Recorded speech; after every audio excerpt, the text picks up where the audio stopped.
मित्रों नमस्कार, मैं हूं राकेश कुमार। आप देख रहे हैं माताभिमत। मित्रों, बिहार में डिजिटल भू अभिलेख बनाने की जो बहुउद्देशीय योजना है वो बहुत तेजी से काम कर रहा है। पूरी गति लाने का प्रयास किया जा रहा है। राजस्व एवं भूमि सुधार विभाग रोज नए नियम, रोज नई तरह से बदलाव ला रहा है, चूँकि इसको ससमय और पूरे पारदर्शिता के साथ पूरा किया जा सके। लक्ष्य रखा गया है, लक्ष्य है दिसंबर 2026।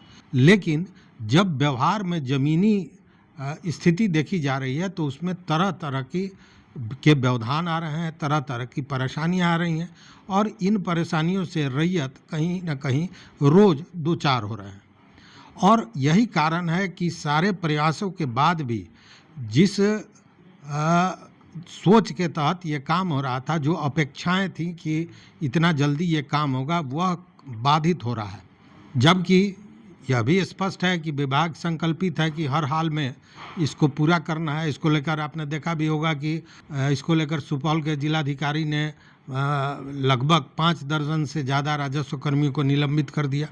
मतलब कि कितना संजीदा है विभाग, यह इस बात से स्पष्ट होता है।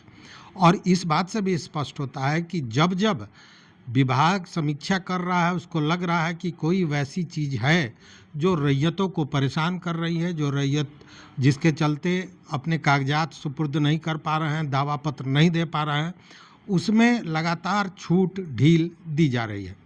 इसको लेकर पिछले दिनों आपने देखा होगा कि जो दावा पत्र और वंशावली जमा करना था, मतलब प्रपत्र 2 और 3, इसके लिए अंतिम तिथि जो 31 तारीख था उसको बढ़ाया गया तो समय नहीं बताया गया।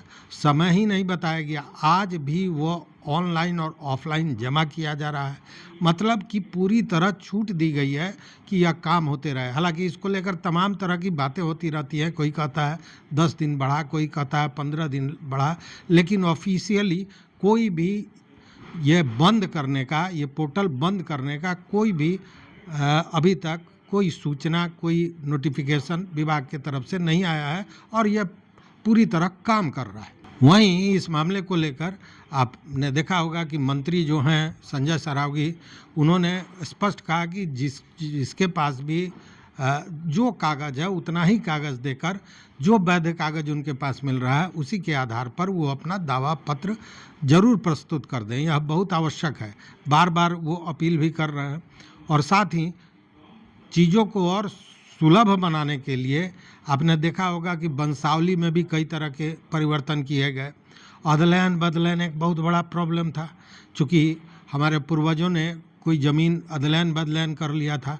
अब ज़मीन की मलकियत हमारे पास थी, मतलब कब्जा हमारे में था, लेकिन कागज़ नहीं था। इसको लेकर तमाम तरह की परेशानियाँ थी, तो इसको भी हटा दिया गया। इसके लिए भी नया नियम लाया गया।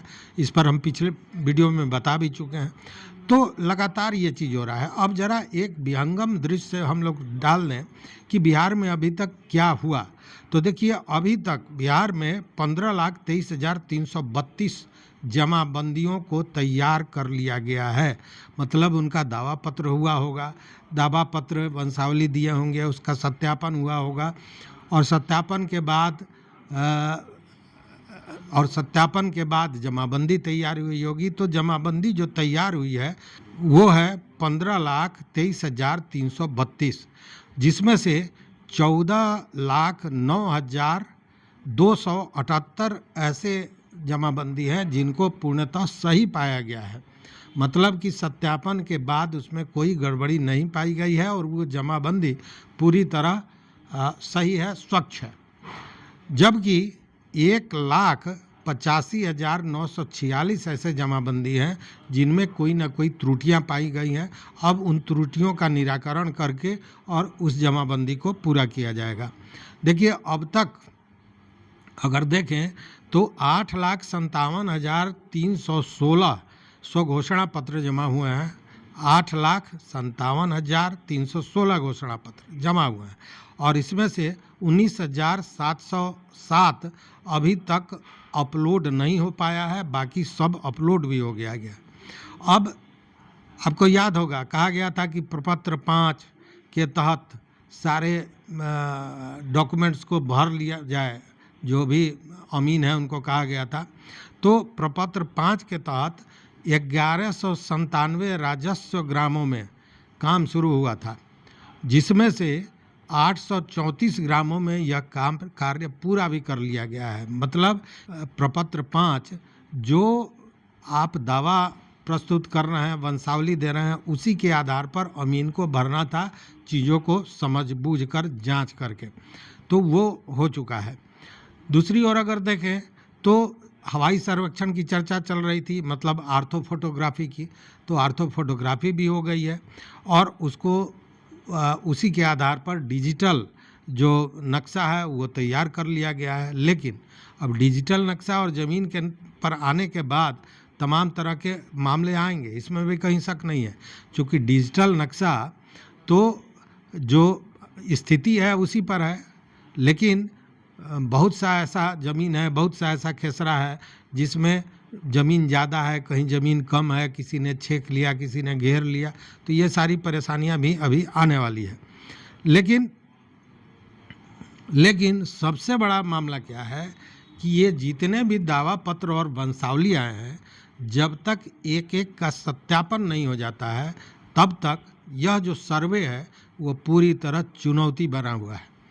मतलब हमने तो दावा कर दिया, अब हमने दावा केवल अपने ज़मीन का किया कि आस पड़ोस भाई बंधु सबका कर लिया, तो ये तो सत्यापन के बाद ही पता चलेगा कि हमने जो दावा प्रस्तुत किया है वो कितना सत्य है, कितना सही है।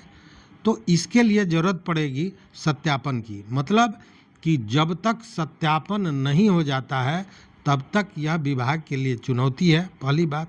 दूसरी बात कि जब तक सत्यापन नहीं हो जाता है और जमाबंदी नहीं कायम होती है, तब तक उस ज़मीन की मलकियत को कानूनी रूप से नहीं माना जा सकता है। मतलब कानूनी रूप से वो मलकियत अभी अधूरा है जब तक इन सारे कागजातों का सत्यापन नहीं होता है।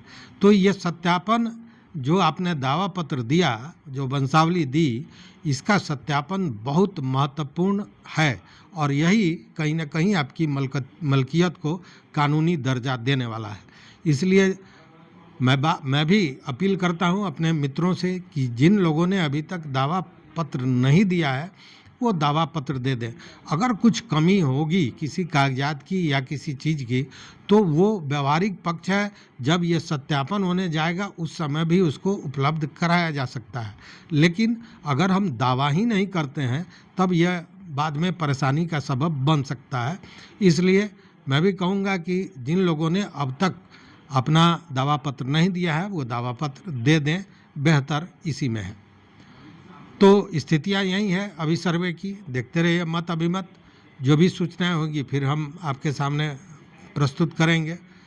अगर चैनल पर मित्रों नए हैं तो सब्सक्राइब कीजिए, लाइक कीजिए, दोस्तों के साथ शेयर कीजिए और अपना विचार जरूर दीजिए। देखते रहिए मत अभिमत। बहुत बहुत धन्यवाद, बहुत बहुत धन्यवाद।